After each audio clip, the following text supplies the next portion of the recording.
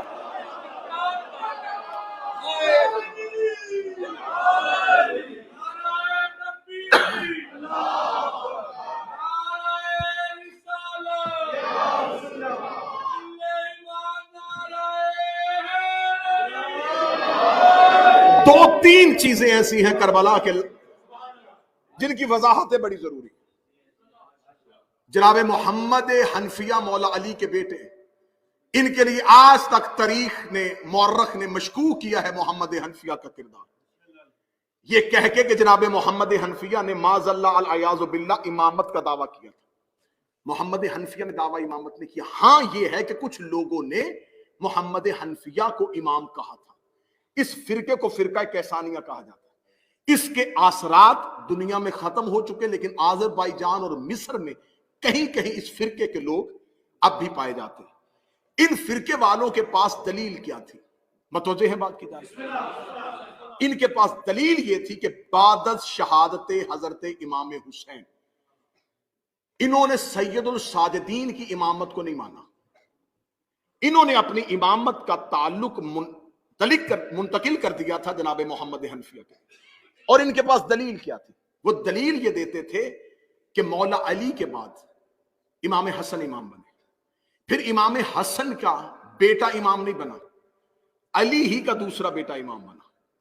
تو اب اگر حسین شہید ہو گئے ہیں تو جیسے امامت نسل حسن میں نہیں گئی تو اب یہ نسل حسین میں بھی نہیں جائے گی، یہ نسل علی ہی میں رہے گی. تو لہٰذا اگر علی کا بیٹا زندہ کوئی موجود ہے تو امام علی کا بیٹا ہوگا. انہوں نے اس ایک عقیدے کی بنیاد پہ مولا سجاد زندان میں تھے اور انہوں نے کہا ویسے بھی اس وقت امام وقت کا لوگوں کے درمیان موجود ہونا ضروری ہے تاکہ شہادت حسین پہ قیام کر سکے. تو انہوں نے محمد حنفیہ کی امامت کا اعلان کر دیا اور مدینے میں یہ کہنا شروع کر دیا کہ مدینے والوں پریشان ہونے کی کوئی ضرورت نہیں، اگر حسین شہید ہو گئے ہیں تو اگلا امام علی کا یہ بیٹا محمد حنفیہ ہے. اب یہاں پر محمد حنفیہ خاموش رہے. اس خاموشی کو مورخ نے مشکوک کر دیا. مورخ یہ کہتا ہے کہ اگر محمد حنفیہ اس امامت پہ راضی نہیں تھے تو وہ خاموش کیوں رہے؟ اب ہمیں اس سوال کا جواب ڈھونڈنے کے لیے اس دور میں جانا پڑے گا.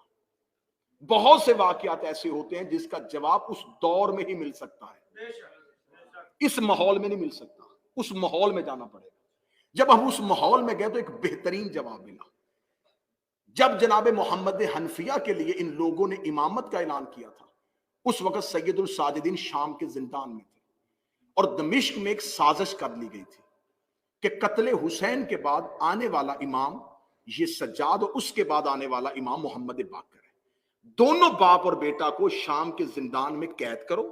اس قید کو اتنا طولانی کرو، اتنا لمبا کرو کہ نسل امامت یہیں پہ ختم ہو جائے. اگر سجاد ضعیفی کی وجہ سے زندان میں مر جائیں تو اس کے بعد جو بیٹا باقر ہے یہ کم سن ہے، لہٰذا اسے بھی زندان میں رکھو تو نسل امامت یہیں سے قطع ہو جائے تاکہ ہم قتل حسین کے بعد اپنا اصل ہدف پا سکے کہ ہم نے صرف محمد کا بیٹا قتل نہیں کرنا تھا، ہم نے نسل محمد اور نسل امامت کو قطع کر دیا ہے. پھر ہم بنی امیہ بلا شرکت غیر دنیا میں حکمرانی کر سکیں گے. ادھر دمشق میں بند کمرے میں یہ سازش ہوئی، ادھر مدینے میں لوگوں نے، کچھ لوگوں نے محمد حنفیہ کی امامت کا اعلان کر دیا. خبر دمشق پہنچ گئی کہ تم سجاد کو قید کر کے بیٹھے ہو، یہ تو امام ہے ہی نہیں.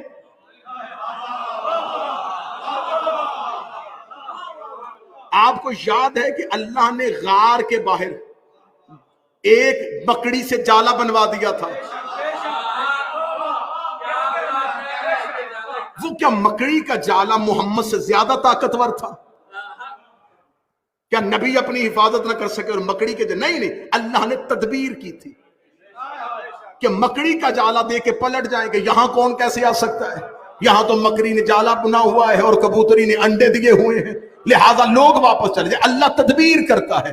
ادھر انہوں نے قتل سجاد کا پروگرام بنایا، ادھر پتا چلا کہ سجاد تو امام ہی نہیں ہے، اگلا امام تو محمد حنفیہ ہے. میں اس پوری تاریخ کو اگر ایک جملے میں جلدی بند کرنا چاہوں تو ایسے بند کروں گا، اللہ ہر دور میں ایک حجت کو بچانے کے لیے ایک ابو طالب ضرور رکھتا ہے. محمد حنفیہ اس دور کا، جناب محمد حنفیہ اس دور کے ابو طالب. بعد میں خطبہ حج کے موقع پر انہوں نے خود سید الساجدین کی امامت کا اعلان کر دیا تھا اور خود یہ لوگوں سے کہہ دیا تھا کہ حجر اسود جس کی گواہی دے گا وہ امام ہے.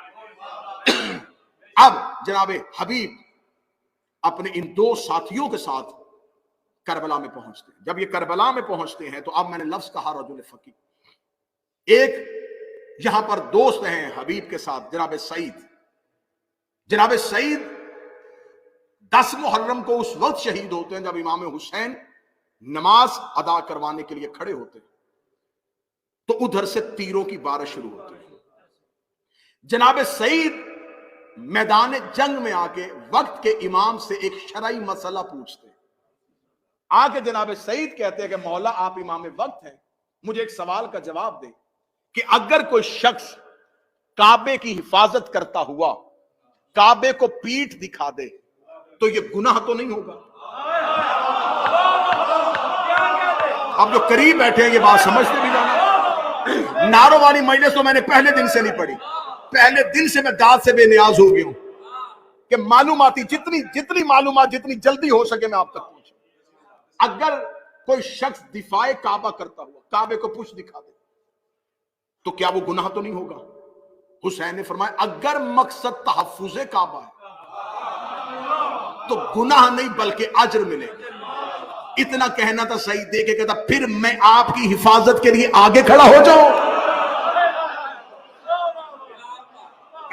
پھر میں آپ کی حفاظت کے لیے آگے کھڑا ہو جاؤں. جناب کریم کربلا امامت کروا رہے تھے بلا تشبیہ, یوں حسین امامت کروا رہے. سعید یہاں نہیں کھڑا ہوا, یہاں کھڑا ہوا بالکل حسین ابن علی کے سامنے اپنے سینے کو چوڑا کیا اور حسین کو اپنے پیچھے چھپایا. جناب سعید حسین کے آگے کھڑے ہو گئے, سامنے سے تیروں کی بارش آ رہی.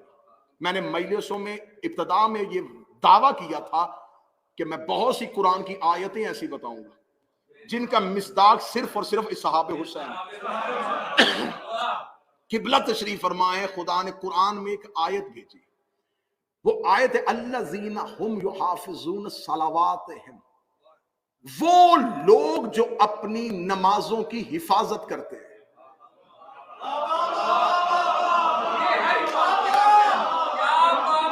اتنی آیت کے ٹکڑے میں لطف ہی نہیں ہے, لطف تو اگلی آیت میں. اولئک هم الوارثون, اللہ نے انہیں ہی وارث بنایا ہے.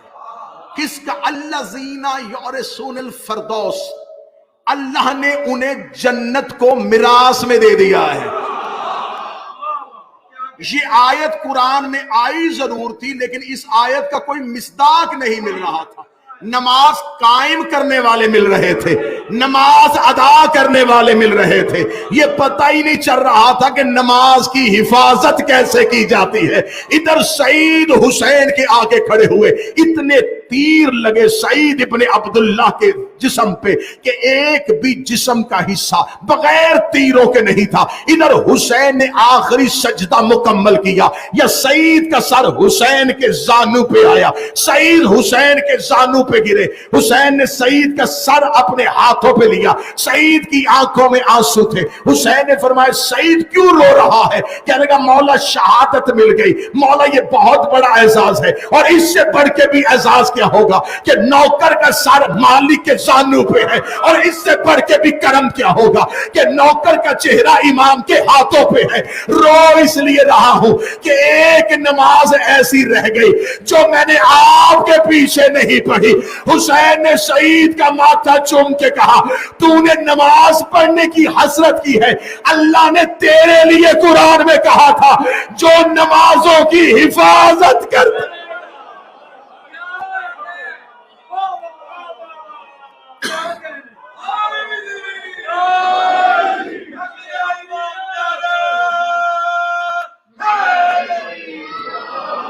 اللہ نے تو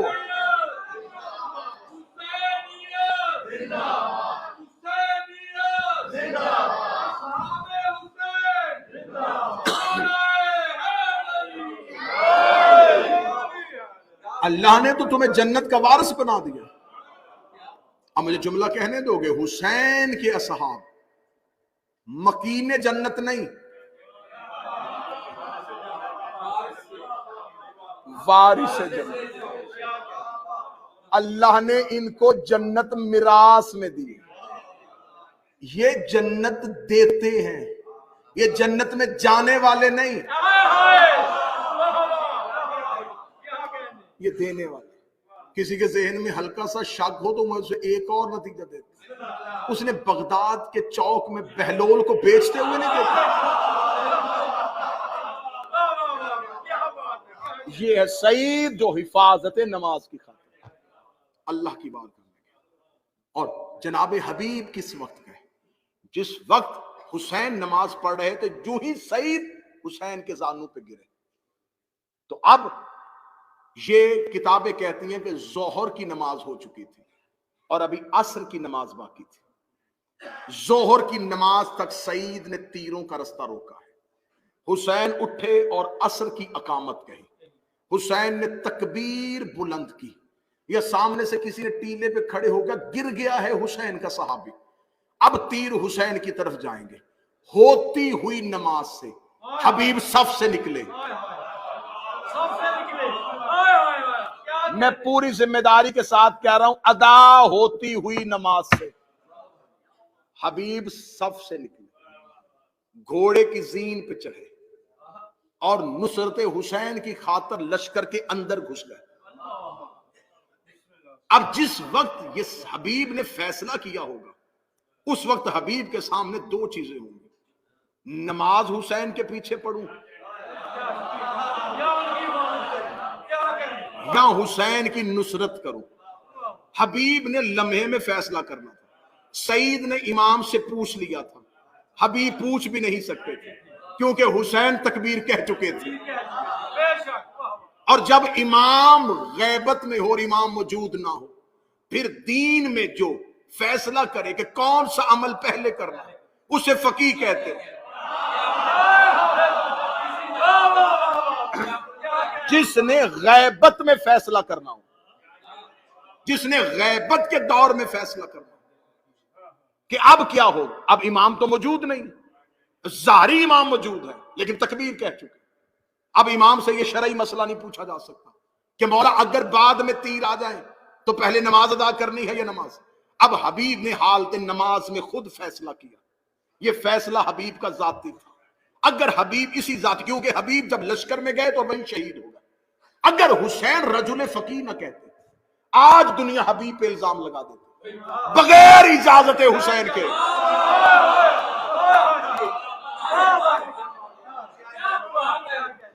اتنا بڑا فیصلہ کیسے کر دیا کہ ہوتی نماز سے نکل گئے.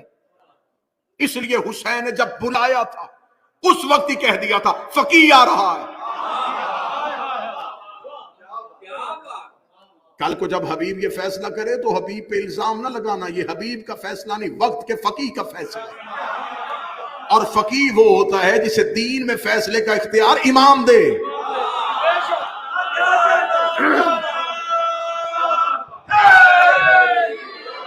یہ تھا حبیب کا استنباط. یہ فیصلہ کیا حبیب نے.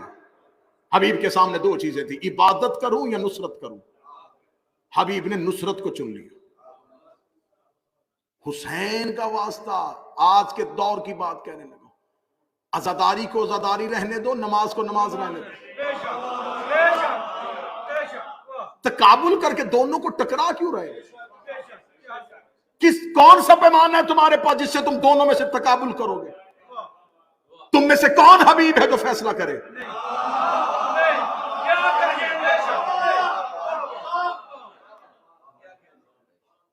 ممبر پہ سوال آ جاتا ہے، ممبر پہ ندیم بھائی بیٹھتے، ممبر پہ چٹ آ جاتی ہے، ماتم افضل ہے یا نماز؟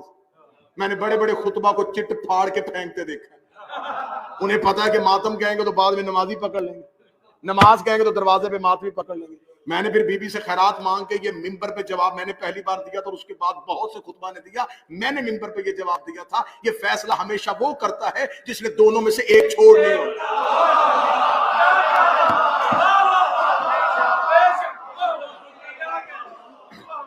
جو آپشن رکھتا ہے نا کہ کیا کروں، اس کے لیے دونوں سے چھٹی ہے.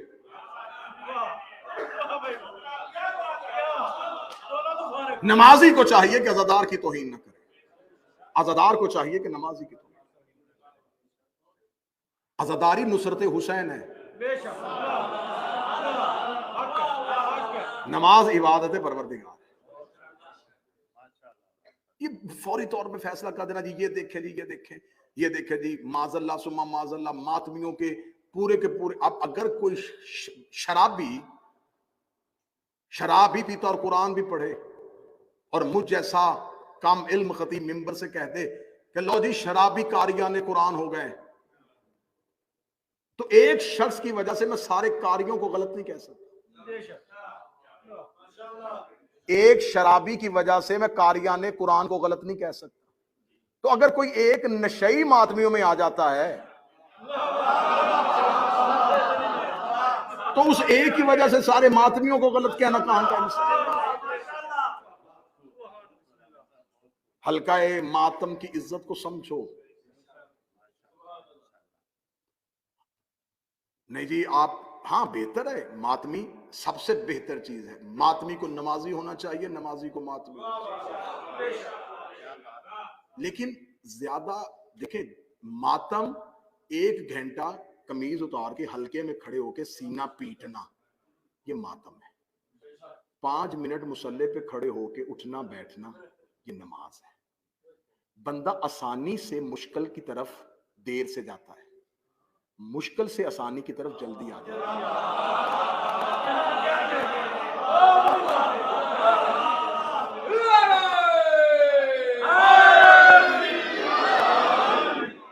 ایک گھنٹہ قمیض اتار کے حلقے میں ماتم کرنے والے کو 5 منٹ کے لیے مصلی پہ لے کے آنا بڑا آسان ہے.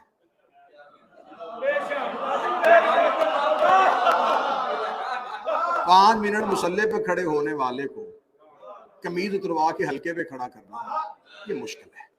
اگر یہ ریت ڈالنی ہے تو یہ غلط پڑ جائے گی. میں 1 گھنٹے کا ماتمی 5 منٹ کے لیے لے آؤں گا،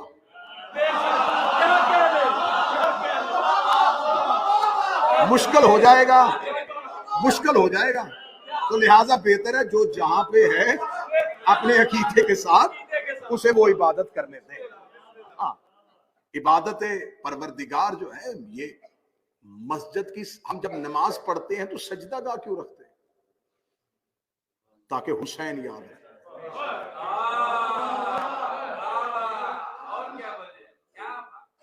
نمازی بڑا اچھا ہوتا ہے وہ نمازی جو ماتمی ہو، بڑا بہتر ہوتا ہے وہ ماتمی جو نمازی ہو.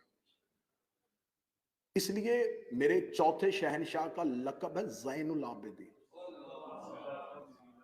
عابدین کی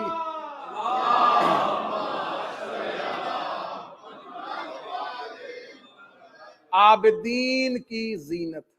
آخری سطر کہنے لگا جی، بالکل آخری سطر. عابدین کی زینت، عبادت گزاروں کی زینت. زینت کہتے پہچان کو. اللہ قرآن میں کہتا مال اور اولاد جو ہے تمہاری زینت. زینت مطلب پہچان. سورج آسمان کی زینت ہے. زینت مطلب پہچان. جس سے پہچان ہو اسے زینت کہتے ہیں. نمازیوں کی، عبادت گزاروں کی پہچان کا نام سجاد ہے. حسین سے بڑا نمازی کون؟ علی کی تو شہادتی نماز میں ہوئی، جس کا سجدے میں 2 آئمہ کا سر سجدے میں کٹ رہا، دونوں زین العابدین نہیں. یہ زین العابدین چوتھے کو کیوں بنایا؟ قیامت والے دن عبادتیں پرکھنے کے لیے سجاد کو کیوں کھڑا کیا؟ اگر سجاد کو کھڑا کیا تو کھڑا اس لیے کیا ہے عبادت گزاروں کی اسے پہچان، اسے معیار، اسے قسمتی، اسے ترازو ہی اللہ نے اس لیے بنایا ہے کہ کوئی ماتمی یہ کہہ کے سجاد سے اگر نمازوں میں چھوٹ لے کہ میں تو عزاداری کر رہا تھا اور عزادار ہوں تو نمازوں کی چھوٹ دے دے، تو سجاد سے بڑا عزادار کوئی نہیں. اور اگر کوئی نمازی جنت میں جانے کی کوشش کرے کہ میں ماتم میں نہیں کیا، نماز پڑھ رہا تھا، تو سجاد سے بڑا نمازی بھی کوئی نہیں ہے. جو عبادت گزار ہے وہی عزادار. کتنا ماتم کر لو گے؟ 9 گھنٹے 10 گھنٹے؟ کتنی زنجیر مار لو گے؟ 40 سال رہو رویا ہے حسین کا.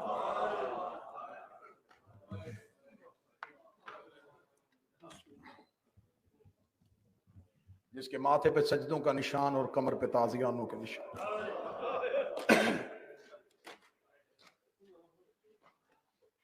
حبیب نے فیصلہ کر لیا کہ عبادت پروردگار سے نکل کے نصرت حسین کی طرف چلے. آج بھی لوگ حبیب کے فیصلے کو سلام کر رہے ہیں. نصرت حسین کرنے کے لیے عشق حبیب ہونا چاہیے.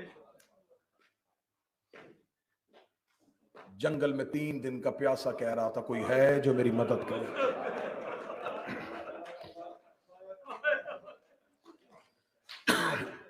آج ماتمیوں نے برآمد کی ہے تابوت حضرت حسین.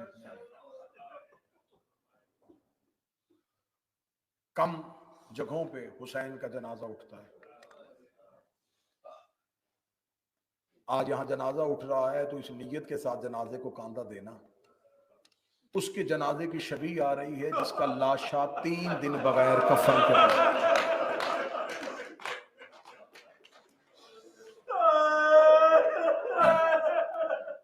میں کربلا میں تھا 40 کے لیے، قبلہ ترابی صاحب 40 پہ تھے. بڑی مشکل ہوتی ہے زائر کے لیے آخری زیارت. جب زائر آخری بار قبر حسین پہ الوداعی زیارت کے لیے جاتا ہے نا تو اس کی چیخیں نکلتی ہیں. 10 دن رہے کربلا، 8 دن رہے، اتنی بے چینی نہیں ہوتی جتنی الوداعی زیارت میں ہوتی ہے. الوداعی زیارت میں بڑی بے چینی ہوتی ہے. جب زائر کو پتہ چل جائے نا کہ صبح میری فلائٹ ہے، کل واپس چلا جاؤں گا، وہ کوشش کرتا ہے کہ رات پوری شب بیداری حرم میں گزارے. کبھی وہ غازی کے حرم میں جاتا ہے، کبھی حسین کے حرم میں جاتا ہے. بار بار حسین کی قبر کو مڑ مڑ کے دیکھ رہا ہوتا ہے اور ایک ہی جملہ کہہ رہا تھا، حسین اللہ جانے دوبارہ آؤں یا نہ آؤں، حسین اللہ جانے میں دوبارہ آؤں یا نہ آؤں. زائر بار بار قبر حسین پہ جاتا ہے. اگر جو جا چکے وہ میری تائید کرنا، جو نہیں گئے میں ان کے لیے ممبر پہ دعا کر رہا ہوں میرا حسین تمہیں کربلا بلائے. یہ زائر اتنا بے چین ہو کے کربلا سے نکلتا ہے، اتنا روتا ہوا کربلا سے نکلتا ہے، مڑ مڑ کے حسین کے حرم کو دیکھ رہا ہوتا ہے، مڑ مڑ کے حسین کے گنبد کو دیکھ رہا ہوتا ہے. مجھے معافی مانگ کے جملہ پڑھنے دینا. آباد حرم چھوڑ کے آتا ہے زائر، آباد قبر چھوڑ کے آتا ہے حسین کی. ہزاروں نکل رہے ہوتے ہیں تو ہزاروں آ رہے ہوتے ہیں. اگر اس جملے کو سمجھنا ہے تو کبھی کربلا میں کھڑے ہو کے سمجھنا. آج ہم آباد قبر چھوڑ کے جاتے، ہمیں اتنی تکلیف ہوتی ہے. قسمت نہیں اس بہن کی جو بغیر کفن کے چھوڑ کے، بغیر کفن کے جس نے بھائی کو چھوڑا. مکمل شہادت کا وقت نہیں ہے، وقت زیادہ 3 یا 4 منٹ اور مصحف پڑھنا. قبلہ حافظ کفایت صاحب نے اپنی کتاب میں لکھا، امت نے 7 حصوں میں حسین کی لاش کو تقسیم کر. ان ملعونوں نے حسین کی لاش کو 7 حصوں میں تقسیم کر. لاشا حسین 7 حصوں میں تقسیم ہو چکا تھا. ایک ملعون بجدل ابن کلبی وہ ہے جس نے حسین کی عبا اتاری ہے. ان میں سے ایک زخیر ابن جعفر وہ ہے جس نے حسین کی قبا اتاری ہے. اس میں سے ایک ملعون سعد وہ ہے جس نے حسین کا امامہ اتارا ہے. کوئی حسین کی عبا لوٹ کے لے گیا، کوئی حسین کی قبا لوٹ کے لے گیا. ایک ملعون نے حسین کے کمر بند پہ ہاتھ رکھا، غریب کی لاش ہل گئی. آواز آئی، حیا کر، میری لاش میں میری بہنوں نے آنا ہے، میری لاش میں میری بیٹیوں نے آنا ہے. مکمل شہادت کا وقت نہیں، ایک روایت پڑھوں گا اور منبر چھوڑوں گا. اسی روایت میں آئے گا غریب کا جنازہ. ان ملعونین میں سے ایک ملعون وہ ہے جس میں آج بھی میرا 12واں پردے پہ لعنت کرتا ہے. زیارت ناہیہ میں میرا 12واں آج بھی امامہ اتار کے چیخے مار کے جس کا نام لے کے لعنت کرتا ہے. یہ ملعون وہ تھا جس نے حسین کی انگوٹھی اتاری تھی، جس نے حسین کی انگشتری اتاری تھی. یہ ملعون خود روایت کرتا ہے، کہتے جب میں لاشا حسین پہ پہنچا، نہ حسین کے بدن پہ عبا تھی، نہ حسین کے بدن پہ قبا تھی، نہ حسین کے سر پہ امامہ تھا. کہتا میری نظر پڑی حسین کے ہاتھ پہ، غریب کے ہاتھ پہ ایک انگوٹھی نظر آئی. میں نے کہا میں یہ انگوٹھی نکال لیتا ہوں. یہ کمینہ کہتا میں لاش کے قریب بیٹھا، میں نے انگوٹھی اتارنے کا ارادہ کیا.